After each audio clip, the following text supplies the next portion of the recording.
はいどうも、ホルモン島田チャンネルのぶっちゃ島田です。スーパーに行くといろいろな缶詰、瓶詰、レトルト食品など保存の効く食品ってたくさん売られていますよね。そんな保存食に共通するのは軍用に開発され進化したことです。ということで今日は現在の軍隊が食べているミリタリー飯をご紹介します。新しい発見があるかもしれません。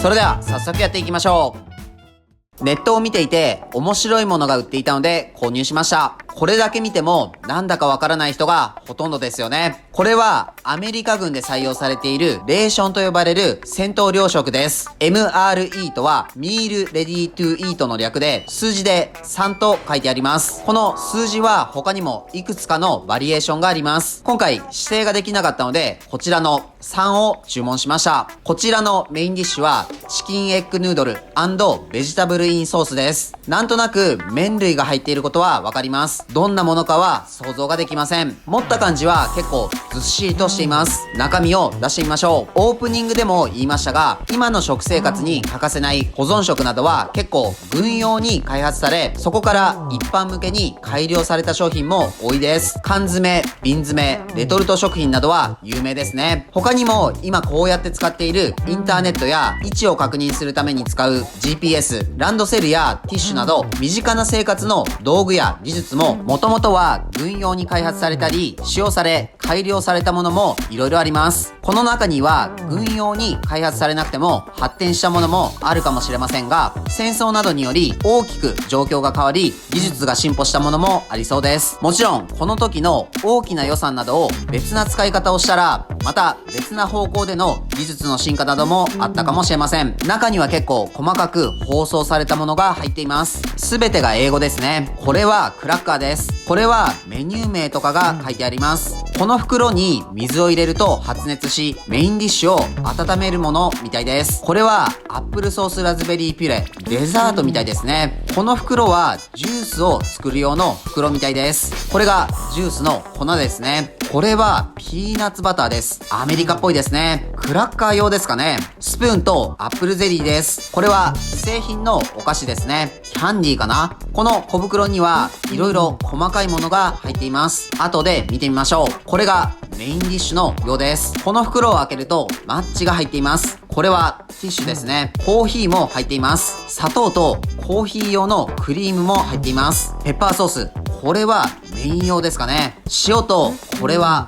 おしぼりですね。あとガムが2つ入っています。1回の食事用でこれだけの商品が入っているのはすごいですよね。今思ったんですけど、レーションをレビューする焼肉屋ってなんだか面白いですね。なかなかいなそうです。それでは早速食べてみましょう。まずはメインディッシュを温めます。この袋の中に水を入れると発熱し温められる仕組みです。こういったいつでも温かいものを食べられる技術は駅弁などでも利用されたりしますね。じんわりと温まってきました。この紙のスリーブの中に発熱剤を入れてスリーブと発熱剤の間にメインディッシュを挟んで温めるようです。これはこのまま温まるのを待ちましょう。その間に他のものを食べてみます。まずはジュースを作ります。トロピカルパンチドフレーバーノーフルーツジュースってことは無果汁のトロピカルジュースですかね。粉を袋に入れて水を注いで混ぜたら完成です。アメリカらしい色合いのジュースです。匂いは薬っぽいようなケミカルな匂いがします。味はトロピカルっぽいですが駄菓子のジュースっぽいですね。チープな感じの甘いジュースです。疲れて糖分が欲しい場合などは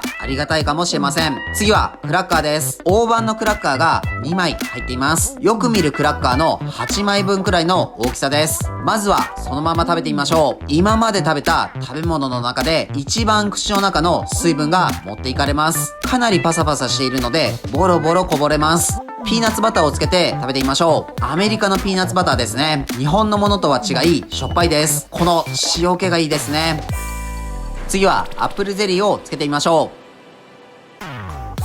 う。これはリンゴのジャムですね。よくあるリンゴのジャムです。結構自分の好きな味かもしれません。バターとかジャムがあると食べやすいです。最後はアメリカの定番ピーナッツバター&ゼリーで食べてみましょう。映画とかドラマでもピーナッツバターにジャムを塗っているイメージありますよね。この食べ方はアメリカ人の定番の組み合わせです。バターの塩気とジャムの甘さが絶妙にマッチしています。これはハマりそうです。日本だったらちょっと少ないなって量のバターととかジャムしか入ってなさそうですが、たっぷり入っているのもアメリカらしくていいですね。そういえばウェットティッシュが入っていたのを使ってませんでした。今まで使った中で一番ウェッティです。手が洗えない状況とかならありがたいかもしれません。それではメインディッシュが温まったので食べてみましょう。この長い方を切るみたいです。改めていただきます。ヌードルと書いてありましたが、フェットチーネやお切り込みのような平らな短い太麺です。こういったレトルトって肉が少ないイメージですが、かなりたくさん鶏肉が入っています。小さな野菜も結構入っていますね。味付けはコンソメスープのような感じで、優しい少し薄めの味付けです。麺はかなりスープを吸って柔らかいです。コシは全くありません。少し塩を足して食べてみましょう。いい感じの塩加減です。自分で調整できるのもいいですね。チリソースをかけてみても味のアクセントになって美味しいです。メインディッシュは大事ですね。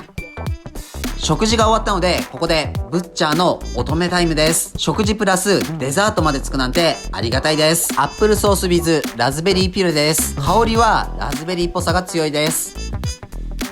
結構甘いですね。ジャムをもう少しシャバくしたような感じです。粒感があるのはすりおろしたリンゴとかですかね。ヨーグルトとかに乗せたり、パイの中とかに入っていたらもっと美味しそうです。これだけで食べるのは飽きちゃいますね。ティッシュもあると口の周りとか拭けていいですね。一通り食べ終えました。あとはこれはお菓子です。スキットルズという定番のキャンディーのようなお菓子です。お菓子で言うと日本でも人気の M&M's ももともとは軍隊の兵士の口の中で溶けて手に溶けないチョコレートを開発してほしいという要望がきっかけで作られたのが始まりです。最後にコーヒーで締めましょう。普段はあまり砂糖入れませんが、砂糖とクリームも入れていただきます。食後のコーヒー落ち着きますね。軍隊のご飯ってもっと慌ただしく食べるものかと思ったら結構充実した内容で驚きました。他にも色々な種類があるので機会があれば食べてみたいです。口の中をスッキリさせるためにガムを噛んで終わりにします。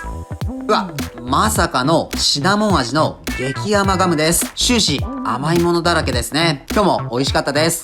ごちそうさまでした。はい、本日の動画は以上です。最後までご視聴ありがとうございます。